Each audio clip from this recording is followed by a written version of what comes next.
Hello साथियों, नमस्कार। बहुत बहुत प्यार, बहुत बहुत सम्मान आप लोगों को साथियों। Very very good evening. तो साथियों, आप लोगों का जो कमेंट है वो लाइक बहुत ही अच्छा है साथियों। तो देख के बहुत ही हर्ष और खुशी होती है, मन में उमंग होता है कि आप लोग भी अच्छे तरीके से तैयारी अपना कर रहे हैं साथियों। तो आज का जो वीडियो है साथियों, 20 क्वेश्चन जो हम लोग देखते हैं, 20 क्वेश्चन जो 20 के डोज का होता है, तो वही क्वेश्चन है जिसमें आज हम लोग जो इसका टेस्ट सीरीज देखेंगे वो 33 होगा। कौन सा होगा? 33। तो इसके पहले के जो टेस्ट सीरीज जो भाई बहन ने देखें 20 का डोज का साथी, तो वहाँ पे आप लोग देख सकते हैं। इसके पहले हम लोग जो क्वेश्चन पढ़े थे 30 का डोज दे रहे थे, लेकिन फिर बीच में हमने 20 का डोज कर दिया है। तो इस प्रकार से अगर देखा जाए तो 30 दूनी 60, लगभग आपका 800 क्वेश्चन, आपको 800-900 क्वेश्चन यहीं से 20 के डोज से ही लगभग तैयार हो, क्योंकि स्टार्टिंग में 30 देखे थे, फिर बीच में हम लोग 20 कर दिए। तो 30 दूनी 60, अगर दूनी के हिसाब से देखें तो 600 क्वेश्चन बन गया। कितना क्वेश्चन आपका तैयार हो गया है? 600 क्वेश्चन यहाँ तैयार हो गया है। लेकिन बीच में वीडियो जो था वो 30 का भी चला था, इसलिए 800 लगभग प्रश्न आपके तैयार हो चुके हैं यहाँ से। तो चलते हैं, विलंब न करते हुए सीधे प्रश्न पर चलते हैं। आज के जो महत्वपूर्ण 20 क्वेश्चन है साथियों, उम्मीद है कि वीडियो आप लोगों को अच्छा लग रहा है, प्रश्न भी अच्छे लग रहे हैं। तो लाइक और कमेंट करिए और शेयर करिए साथियों अधिक से अधिक अपने दोस्तों के साथ। कितना 20 में से कितना क्वेश्चन आपका सही होता है।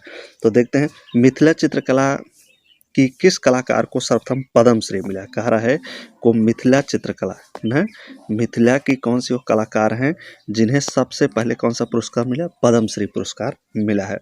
सीता देवी, गंगा देवी को, जमुना देवी को, या जगदम्बा देवी को। तो मिथिला की चित्रकला से कलाकार हैं, सबसे पहले किसे पद्मश्री मिला है। तो राइट आंसर आपके यहाँ पे क्या बनेगा साथियों पहले का? तो कमेंट करिए आप लोग, बढ़ जाओ। तो देखते हैं आपकी तैयारी किस प्रकार से चल रही है। तो किसे मिला था? जगदम्बा देवी को। तो राइट आंसर आपके यहाँ पे डी हो जाएगा। कौन सा राइट आंसर होगा?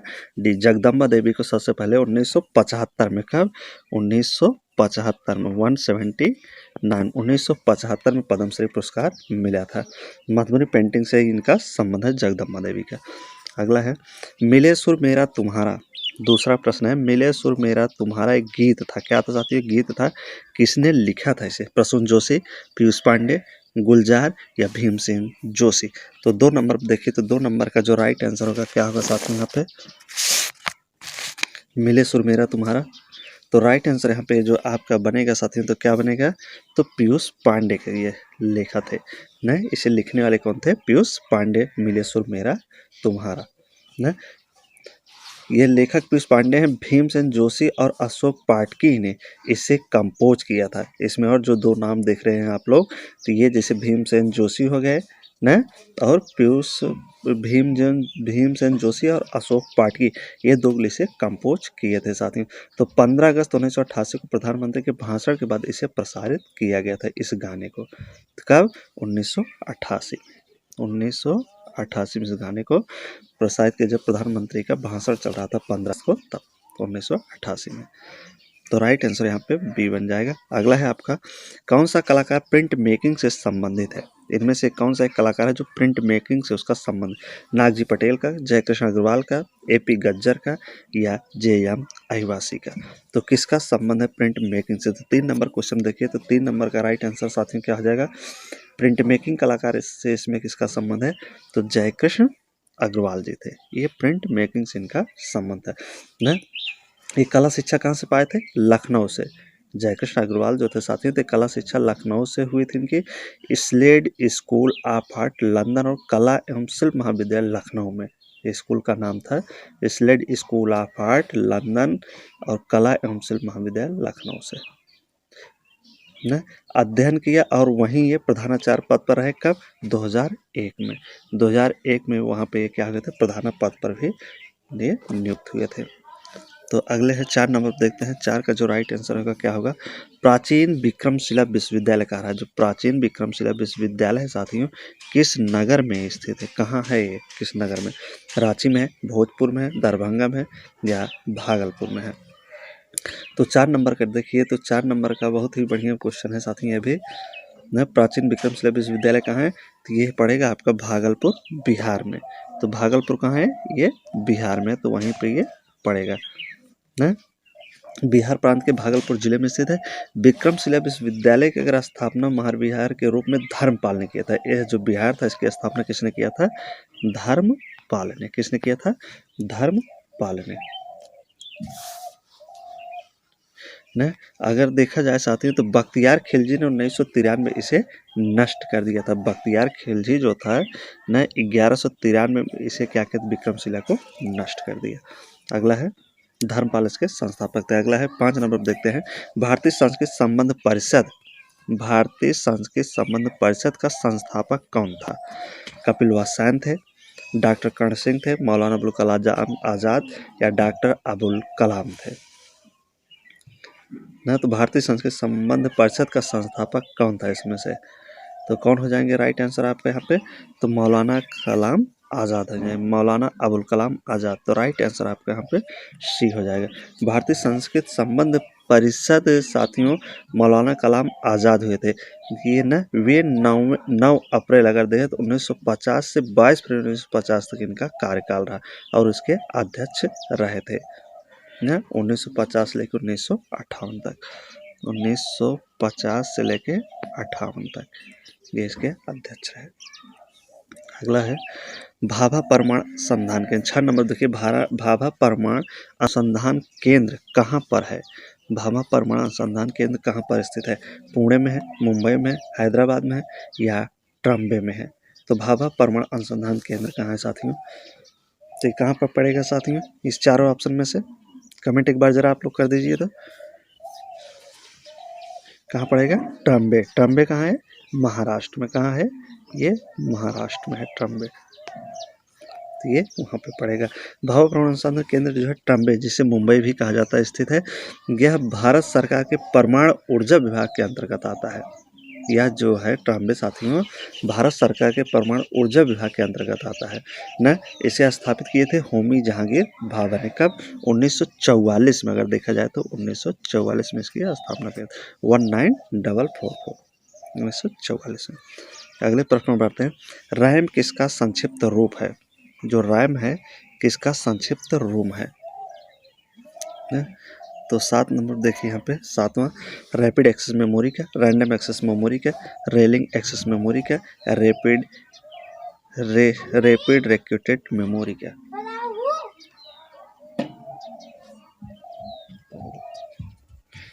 रैम किसका संक्षिप्त रूप है? तो किसका रूप हो जाएगा साथियों? तो यहाँ पर जो राइट आंसर बनेगा वो बी बनेगा, रैंडम एक्सेस मेमोरी का। तो राइट आंसर आपका बी हो जाएगा। अगला है लेजर प्रिंटिंग में रेजुलेशन की इकाई, लेजर प्रिंटिंग में रेजुलेशन की इकाई क्या कहते हैं? इकाई को आईपीटी, डीपीआई, टीपीआई या एलपीआई? तो यहाँ पे देखिए 8 नंबर का क्वेश्चन है। तो क्या कहेंगे साथियों? तो लेजर प्रिंटिंग में रेजुलेशन की जो इकाई है उसे क्या कहा जाता है? तो क्या कहा जाएगा साथियों? तो डीपीआई कहा जाता है। क्या कहा जाता है? डीपीआई। तो राइट आंसर आपका बी हो जाएगा न। तो और यहाँ कुछ देख लीजिए इससे संबंध, जैसे आईपीटी का जो फुल फॉर्म होता है इंटरनेट पैकेट टाइम कहा जाता है। आईपीटी का जो फुल फॉर्म होगा क्या होगा? इंटरनेट पैकेट टाइम न। टीपीआई क्या है? ट्रैक्स पर इंच होता है न। तो आगे देखते हैं साथियों जेपीजी फोटो के लिए क्या करा? जेपीजी फोटो के लिए क्या उपयोग किया जाता है? Joint photo ground, joint photograph group, joint photo group, joint photography expert group. तो 9 नंबर देखिए, तो 9 नंबर पे यहाँ पे क्या बनेगा साथियों? क्या बनेगा आपका राइट आंसर? तो यहाँ पर जो राइट आंसर बनेगा ज्वाइंट फोटोग्राफी एक्सपर्ट ग्रुप। तो डी वाला ऑप्शन यहाँ पे राइट हो जाएगा आपका। अगले बढ़ते हैं प्रश्न 10 नंबर पर चलते हैं। 10 का जो राइट आंसर क्या होगा आप कमेंट करके बताएंगे। पीडीएफ फाइल का पूरा नाम क्या है? जो पीडीएफ फाइल होता है इसका पूरा नाम पूछ रहा है क्या है? पोर्टेबल डाटा विवराल है, पोर्टेबल डिस्क फॉर्मेट है, पोर्टेबल डिस्क फंक्शन है, इनमें से कोई नहीं। तो देखिए 10 नंबर का राइट आंसर क्या बनेगा आपका साथियों? पीडीएफ। पीडीएफ क्या हो जाएगा? पीडीएफ बताइए। पीडीएफ फाइल का जो पूरा नाम होगा वो हो जाएगा आपका इनमें से कोई नहीं। तो क्या हो जाएगा? इनमें से कोई नहीं। यहाँ पे कोई भी उत्तर इसका नहीं। पीडीएफ का पूर्ण रूप जो होता है पोर्टेबल डॉक्यूमेंट फॉर्मेट होता है ना। तो लेकिन इनमें से कुछ दिया ही नहीं है ऐसा ना। तो क्या होता है? पोर्टेबल डॉक्यूमेंट फॉर्मेट होता है। आगे बढ़ते हैं डायरोयोटाइप क्या कर रहा है, डायरोयोटाइप पद्धति किससे जुड़ी है, फोटोग्राफी से, टाइप प्रिंटिंग से, ब्लैक मेकिंग से या ग्राफिटी से। तो 11 नंबर पर देखिए डायग्रोटाइप पद्धति किससे जुड़ी है साथियों, तो डायग्रोटाइप जो पद्धति जुड़ी है फोटोग्राफी से, इसका संबंध है साथियों, किससे है, फोटोग्राफी से। ली कार्बूजियर कौन था, अगला है ली कार्बूजियर कौन, एक संगीतकार था, कला का प्रोफेसर था, एक ओपेरा कलाकार था या एक वास्तुकार था। तो ली कार्बूजियर कौन था, तो ली कार्बूजियर कौन था साथियों, इसमें देखा जाए तो क्या था ली कार्बूजियर, ली कार्बूजियर जो था एक वास्तुकार था, ली कार्बूजियर था एक वास्तुकार था ना, और यह जो था चंडीगढ़ का जो डिजाइन इसी द्वारा बनाया था, चंडीगढ़ का वास्तुकार भी माना जाता है ली कार्बूजियर को ना। 1950 में यह एक अमेरिकी firm messrs Mayer history and के ग्लास के नए शहर के मास्टर प्लान तैयार करने की अधिकृत किया गया था इसी के द्वारा। अगला है इंडिया गेट का डिजाइन किसने किया, इंडिया गेट जो है इसका डिजाइन किसने तैयार किया, ली कार्बूजियर, पीवी दोशी, लुटियंस या पंडित जवाहरलाल नेहरू। इंडिया गेट का डिजाइन किसने तैयार किया था साथियों, इस चारों में से देखिए तो एक बार आप लोग कमेंट कर दिए थे ना। इंडिया गेट कहाँ है, तो इंडिया गेट जो है दिल्ली में स्थित है, ये दिल्ली में, इंडिया गेट कहाँ है, दिल्ली में। एक है गेटवे ऑफ इंडिया जो मुंबई में पड़ता है ना। तो ये कितना है, 42 मीटर है, कितना साथी है, 42 मीटर, अगर देखा जाए तो 42 मीटर है इंडिया गेट जो है ना। अब फीट में देखा जाए तो 138 बनेगा, कितना 138 फीट होगा, क्या होगा, फीट। इस चीज़ को आप ध्यान देंगे ना। तो इसका जो डिजाइनर था कौन था, लुटियंस था, कौन था, लुटियंस। तो राइट आंसर आपका सी हो जाएगा ना। तो इसे बनाया गया था 1921 में, कब बनाया गया था, 1921 में, 1921 में। अगला है देवकी रानी रोरी को इनमें से कौन सा पुरस्कार मिला है, देवकी रानी रोरी को इनमें से कौन सा पुरस्कार मिला है, दादा साहब फाल्के पुरस्कार, ज्ञानपीठ, भारत रत्न या इनमें से कोई नहीं। तो 14 नंबर देखिए, तो देवकी रानी को कौन सा पुरस्कार मिल चुका है साथियों, एक बार कमेंट आप लोग करिए जरा। तो 14 का राइट आंसर का दादा साहब फाल्के पुरस्कार मिला था देवकी रानी को, कब, 1969 में, 1969 में इन्हें दादा साहब फाल्के पुरस्कार प्रदान किया गया था। यह पुरस्कार प्राप्त करने वाली प्रथम प्राप्तकर्ता थी, तो पहली महिला थी ये जो देवकी रानी जो थी दादा साहब फाल्के पुरस्कार पाई थी। अगला है रामधारी सिंह दिनकर को किस ग्रंथ के लिए ज्ञानपीठ पुरस्कार मिला, रामधारी सिंह दिनकर को किस ग्रंथ के लिए ज्ञानपीठ पुरस्कार मिला था, यादयात के लिए, चित्रपावन के लिए, मृत्युंजय के लिए या उर्वशी के लिए। तो 15 नंबर देखिए, तो 15 का राइट आंसर क्या बनेगा साथियों, रामधारी सिंह दिनकर को तो किसके लिए मिला था साथियों, तो उर्वशी के लिए इन्हें पुरस्कार मिला था, कब, 1972 में, 1972 में ना। रामधारी सिंह दिनकर राष्ट्र कवि के रूप में भी जाने जाते हैं साथियों ना। इनकी प्रमुख रचना जैसे कुरुक्षेत्र हो गया, रसमरथ हो जाएगा, उर्वशी, हुंकार, परशुराम की प्रतिज्ञा, चक्रव्यूह, आत्मजयी आदि इनके रचना थे। फैज अहमद फैज कौन थे, फैज अहमद फैज कौन थे साथियों, तो फैज अहमद फैज कौन थे, तो 16 नंबर पर देखिए, तो फैज अहमद फैज कौन थे साथियों ना, तो क्या थे, गुलाम बादशाह थे, मुगल बादशाह थे, मुगल सेनापति थे, शायर थे या गायक थे। तो क्या थे ये, तो ये इनका जो संबंध फैज अहमद शाह का शायरी से था, किससे था साथियों, शायरी से। इनका जन्म 13 फरवरी 1911 में हुआ था, 13 फरवरी का दिन था 1911 में, कहाँ, लाहौर पाकिस्तान में, लाहौर पाकिस्तान में इनका जन्म हुआ था। अगला है किस शहर को पीतल नगरी कहते हैं ना, किस शहर को पीतल नगरी के नाम से जाना जाता है, फिरोजाबाद को, फर्रुखाबाद को, मुर्शिदाबाद को या मुरादाबाद को। तो पीतल नगरी के नाम से किस शहर को जाना जाता है, तो कौन सा शहर हो जाएगा साथियों यहाँ पे, तो मुरादाबाद, मुरादाबाद को पीतल नगरी के नाम से जाना जाता है ना। 1624 में संभल के गवर्नर रुस्तम खान द्वारा कब्जा करके इस नगर का नाम रुस्तम नगर भी रख दिया था, कब, 1624 में, 1624 में ने संभल के गवर्नर रुस्तम खान ने इसे कब्जा कर लिया था और इसका एक नया नाम रख दिया रुस्तम नगर। आगे बढ़ते हैं। ऑस्कर पुरस्कार की शुरुआत कब हुई? ऑस्कर जो पुरस्कार है इसकी शुरुआत कब हुई? 1913 में, 1929 में, 1931 में, 1940 में न। तो ऑस्कर पुरस्कार की शुरुआत कब होती है साथियों? तो कब हुई थी साथियों ऑस्कर पुरस्कार की शुरुआत? तो 1929 में। 1929 में ऑस्कर पुरस्कार की शुरुआत हुई थी। यह एक वार्षिक अमेरिकन पुरस्कार समारोह था। कहाँ का था? अमेरिकन का वार्षिक, साल भर में एक बार ही होने वाला यह पुरस्कार समारोह था, जो फिल्म उद्योग के सिनेमा क्षेत्र में दिया जाता था। अगला है मांडी और झागोर। मांडी और झागोर ये लोक नृत्य हैं। किस राज्य से इसका संबंध है? झारखंड से, उत्तराखंड से, गोवा से या छत्तीसगढ़ से? तो बहुत ही महत्वपूर्ण प्रश्न है साथियों ये भी। मांडी और झागोर लोक नृत्य किस राज्य से संबंधित है? तो किस राज्य से संबंधित है इसका? गोवा से। किस राज्य से संबंधित साथियों?